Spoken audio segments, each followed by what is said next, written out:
بسم اللہ الرحمن الرحیم۔ کریک ہائی اسکول سے آپ کی معلمہ سلمیٰ اعجاز اپنی جماعت ششم کے تمام طلباء و طالبات کو اردو ادب کی کلاس میں خوش آمدید کہتی ہیں۔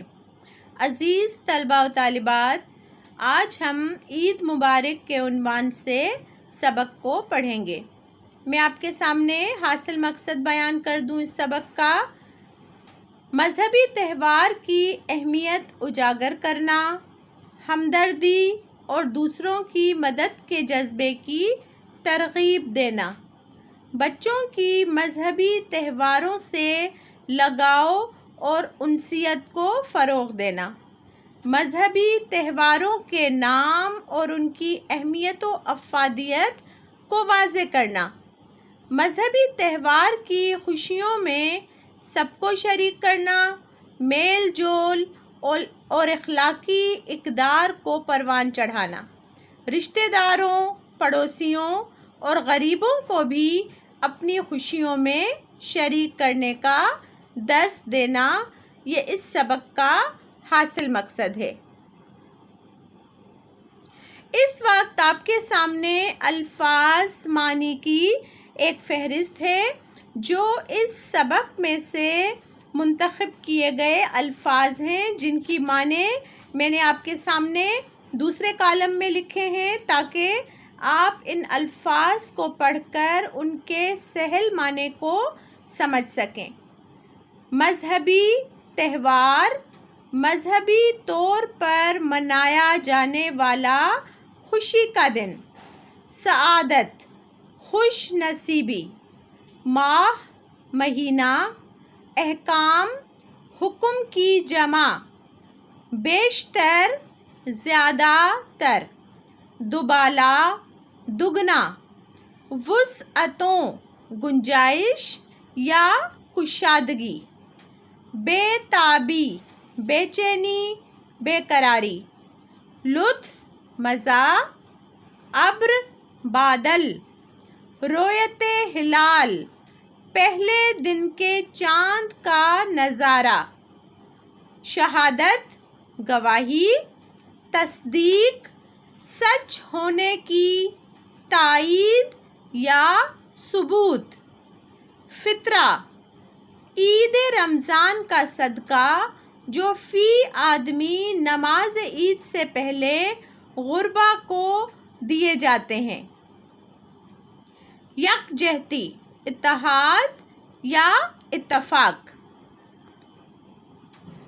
عزیز طلباء و طالبات، آپ کی کتاب ہماری اردو کے صفحہ نمبر 33 پر یہ سبق عید مبارک کے نام سے درج ہے۔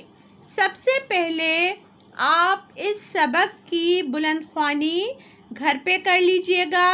میں آپ کے سامنے ان دو صفات کو وضاحت سے بیان کرنے لگی ہوں تاکہ آپ آسانی کے ساتھ سمجھنے کے قابل ہو جائیں کہ اس سبق میں کس چیز کا درس دیا گیا ہے یا کس چیز کو وضاحت سے بیان کیا گیا ہے۔ سب سے پہلے ہم صفحہ نمبر 33 کو سمجھ رہے ہیں۔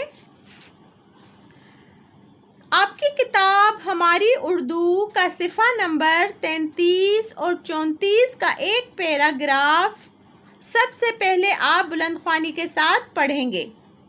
اس وقت میں آپ کے سامنے ان صفات کی وضاحت آسان اور سہل انداز میں آپ کے سامنے بیان کر رہی ہوں، جس سے سبق مزید آسانی کے ساتھ آپ کو سمجھ میں آ جائے گا۔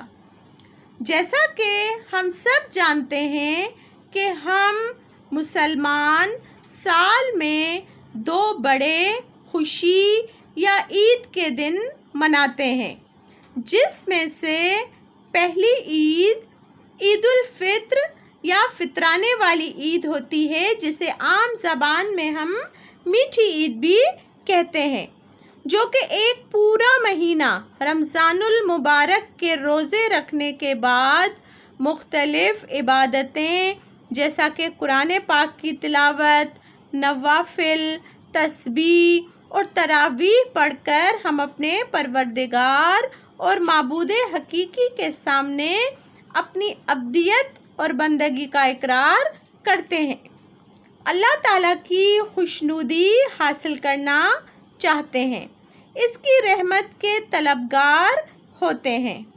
جیسا کہ اسلامی مہینے کا آغاز چاند دیکھنے سے ہوتا ہے، تو 29ویں رمضان کو لوگ گھروں کی چھت پر چاند دیکھنے کا اہتمام کرتے ہیں۔ ریڈیو اور ٹیلی ویژن پر بھی لوگ حکومت کی طرف سے بنائی گئی رؤیت ہلال کمیٹی کے اعلان کے منتظر ہوتے ہیں۔ جیسے ہی شوال کے چاند نظر آنے کی نوید سنا دی جاتی ہے، لوگ خاص طور پر بازار کا رخ کرتے ہیں۔ لڑکیاں چوڑیاں خریدتی اور مہندی لگواتی ہیں، خواتین گھر میں رات گئے تک شیر خورما، کھیر اور مختلف میٹھے بناتی ہیں، کیونکہ صبح عید کے دن کی ابتدا میٹھی چیز سے ہوتی ہے۔ بچوں کی خوشی کی بھی کوئی انتہا نہیں ہوتی، انہیں سوئیاں کھانے، نئے کپڑے پہننے اور عیدی جمع کرنے کا بہت شوق ہوتا ہے۔ عزیز طلباء و طالبات، آپ کے سامنے جماعت ششم کے لیے دیا جانے والا تحریری کام درج ہے۔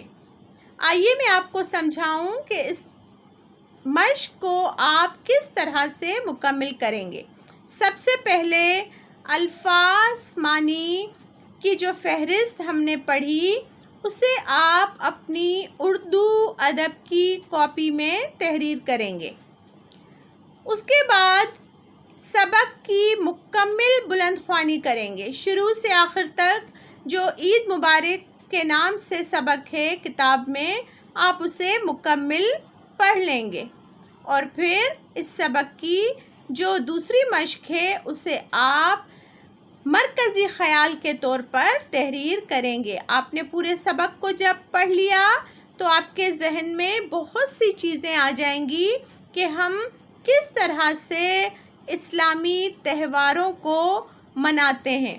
تو اس سبق میں پڑھے گئے تمام خیالات اور وہ حاصل مقصد جو ہم نے سبق کے ابتدا میں پڑھا، اس کو زیر غور رکھتے ہوئے، سمجھتے ہوئے پورے سبق کو آپ اس سبق کا مرکزی خیال تحریر کریں گے۔ میں امید کرتی ہوں اپنے تمام طلباء و طالبات سے کہ کام کو انتہائی عمدگی اور احسن طریقے سے اپنی اردو ادب کی کاپی میں مکمل کریں گے۔